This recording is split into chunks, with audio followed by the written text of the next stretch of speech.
Assalomu alaykum, hurmatli Minivan City kanali a'zolari. Bugun Farg'onadan tashrif buyurgan akamiz bilan birga Jack Sunray haqida suhbat qilamiz. Akamiz ancha yillardan buyon aynan Sunray mashinasini haydab keladilar. Aka liniyada faoliyat olib borasiz.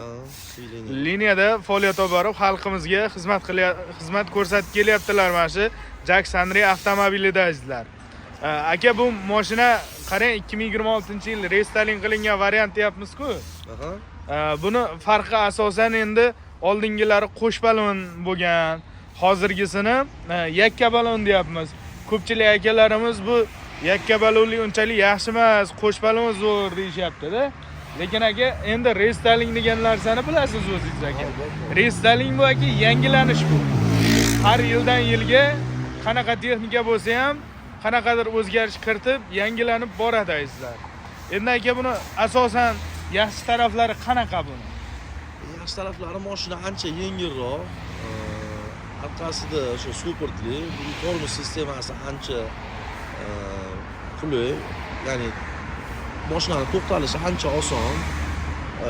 Qo'sh balonga nisbatan qo'sh balonlarda orqasi barabanligini hisobiga ancha tormozlanish sekinroq. Chunki uzoq masofadan tormoz bosib kelish kerak.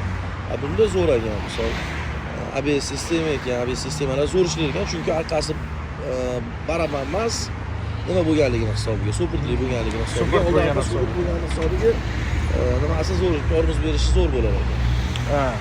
Buni akalar tormoz tizimi zo'r bo'lar ekan. Endi aka keling. Boya ham akalarimiz kelib ketishdi-da. O'zingiz ko'rdingiz-ku. Akalarimiz kelib ketishdan ancha yildan beri Jack Sunray haydashadi. Ular ham bu mashinamizga hech qanaqa gap topishmayapti azizlar. Mashinamizga katta balon qo'yib qo'yilgan Cherokee. Agarda o'zini ilgarigi qo'sh balonlarda 195 ga 75 R16 sechka bo'lsa, bunda 215 ga 95 ekanda. Buni o'sha balonning razmeri ham balandligi ham baland.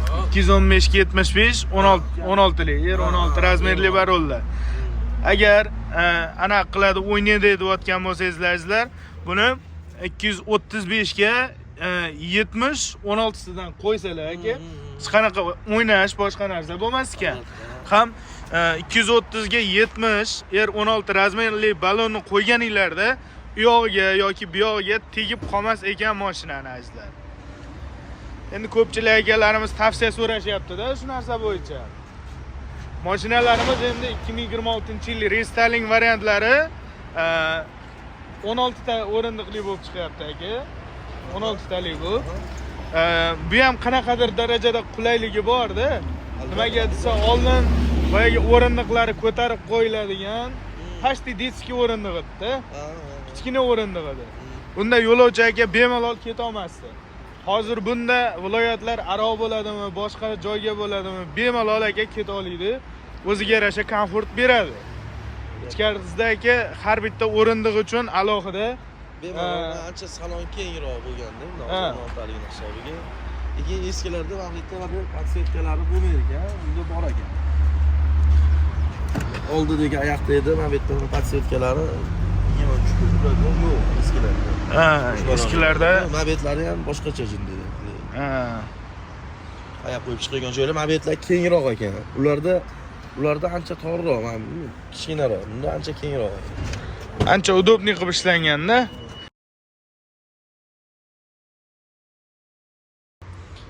Podnoshkalar ham chiqib keladi ochishimiz bilan.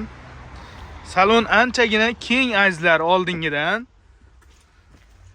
Monitorlar, shofyor uchun addiniy monitorlarimiz, yo'lovchilar uchun addiniy monitorlarimiz. Endi bulari oldindan bor edi, ko'pchilik biladi. Salonimiz kengligi keng. Aziz do'stlar, mashinamizni eng arzon narxlarda, eng qulay shartlar asosida xarid qilmoqchi bo'lsanglar, bemalol ushbu raqamlar orqali bizga murojaat qilishlaringiz mumkin. Albatta qo'limizdan kelguncha ishlaringizni hal qilib bitkazib beramiz. Nasib bo'ladigan bo'lsa, baribir tanishi bor joyga kirish boshqacha bo'ladi azizlar. Asamatorga kelgan paytlaringiz Mana shu ukam bor, Izzatbek bor. Hozir ishimni hal qilib beradi, xudo xolasa deb kelaverasizlar kelar. Bemalol mashinamiz tegi ko'p so'raganlar uchun kelasizlar 10 tami, 20 tami, 30 tami yetkazib beramiz. Liniyasi bor akalar, tenderlar yaqin. Albatta ulgurib qoling. Eng anaqalarda bonuslarni ko'p qilib, xudo xolasa ko'p oladigan akalarimizga bonuslarni chiroyli qilib, ko'nglingizni topib, yana bizdan mashina xarid qiladigan qilib jo'natamiz akalar mashinamizni berib. E'tiboringiz uchun kattakon rahmat. Tajribali akalarimizdan yetarlicha restyling variant bo'yicha xulosa oldik degan umiddamiz. Albatta bizni kuzatishda davom qiling, videolarimizga like bosing, maksimal darajada qo'llab-quvvatlab, Jaksandri qidirib yurgan tanishlaringizga videolarimizni jo'natib qo'ying azizlar. E'tiboringiz uchun katta rahmat. Izohlarda o'z fikringizni yozib qoldiring. Yana qanaqa mashinalar sizni qiziqtiradi? O'sha sizni qiziqtirgan mashinalarda bevosita video obzorlarini qilib, haydab yurgan akalarimizning maslahatlarini olib, qo'ldan kelguncha tushunchalar berib o'tishga harakat qilamiz azizlar. Demak, bugungi videomiz 2025-yilgi Jaksandri bilan 2026-yilgi restyling Jaksandrini o'rtasidagi farqlari bo'yicha bo'ldi azizlar. Bemalol ushbu mashinalarimizni xarid qilishlik uchun bizga murojaat qilishingiz mumkin.